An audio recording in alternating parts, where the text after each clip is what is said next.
got you. No information. He's showing up. He's got a top. He's got first coming in. Oh man, like a dynasty. Hey Humber Hawks, welcome to another edition of Hawkwatch. On Sunday, November 14th, Humber Cobalt played in AVGL playoffs. The top 32 teams qualified, but out of the 131 teams in the league, there were some tiebreakers. Cobalt had one of those tiebreaker matches, a best-of-5 series to move on to the top 32. They took on Kane Cougars and took home Game 1. In Game 2, after a scoreless couple minutes, Boz gets a nice tip-in to put Humber on the board. Well, Marlin minimized their game. Great work, Marlin. 10 out of 10 stream skills. Getting back to it, though, with no interruptions, UB got a nice bounce off the ball to make the pinching defender miss. Then Wishes came in to make the goal, putting Humber up 2-0 in the game. Unfortunately, Kane pulled it back and tied up the game with 4 seconds left, sending us into overtime. And 35 seconds in, Go Sided would get a goal for Kane, taking home Game 2, putting the series into a 1-1 tie. Game 3 was a real tight game. After a scoreless 4 minutes, Wishes would get the pass out in front. UB would hit the post, but it's all good because Boz was there for the rebound, effectively making it a 3-man pass, giving Humber the first goal of the game. But Kane wouldn't back down without a fight, and quickly scored their own in response, tying the game 1-1 and taking it to overtime. This overtime was intense. For 4 minutes, it was spent almost exclusively in Kane's end, with Cobalt keeping up the pressure and forcing Kane to make a ton of saves. But right at the 4-minute mark, the pressure would finally break Kane, with Wishes batting one in to make Humber win Game 3 2-1, and put themselves up in the series 2-1 as well.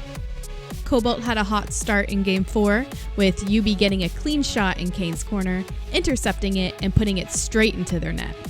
But Kane put up a fight and scored a quick 2 goals. But in very quick fashion, Cobalt bounced right back with a beauty goal where UB shot and Boz got the demo in the net to tie the game back at 2-2, with only a minute and 8 seconds passed in the game.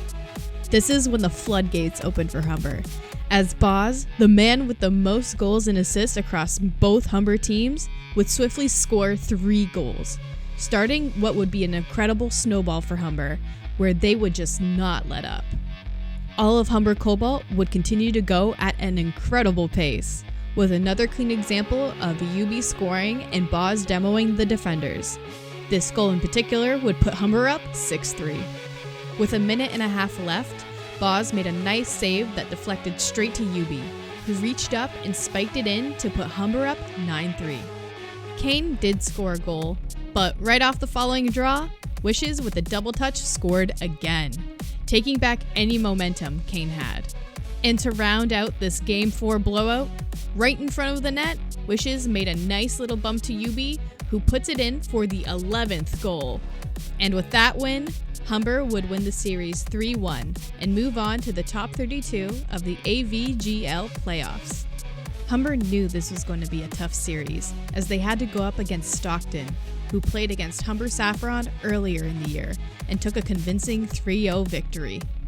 However, Game 1 was close and very tense, and after being down 1-0 since the 30-minute mark, Wishes won the 50-50 and kept the ball in Stockton's zone. Boz came in to clean it up and sent Game 1 to an overtime with 21 seconds left. Humber unfortunately lost Games 1, 2, and 3, but still played one of their best games of the year. To give an end-of-the-year salute, in Game 3, Wishes made a beauty deke and faked out the defender to put Humber on the board. This would conclude the year for both of Humber's Rocket League teams, and everyone's got a lot to be proud of. Of the 64 teams participating in NAC Challenger, both Humber Saffron and Cobalt came tied for 10th. And of the 131 teams participating in the AVGL, Saffron placed 47th and Cobalt placed in the top 32. For individual stats, honorable mentions to Boz and Wishes for breaking 90 goals scored, while Boz and Excalibur are the only players to reach 100 saves. All around, it's been a fantastic semester for the Rocket League crew, and we can't wait to see what they achieve in the next term. Behind the scenes, Humber Esports is still looking for more people. So if you're interested in any of these roles, here's who you should message on Discord. If you want to be a CSGO coach or assistant coach, message Richard Wiki 8730. If you want to be an assistant coach for our Smash Ultimate team, message FoKen4244. If you're a Diamond 4 or higher League of Legends player that wants to try out, message Flover2574. If you would like to be an assistant coach for Call of Duty Vanguard, message Jaxis0466. And if you're interested in joining Humber Esports' media team, message Norm0004. Thank you so much for catching up with us on this week's Hawkwatch, and we'll see you next week.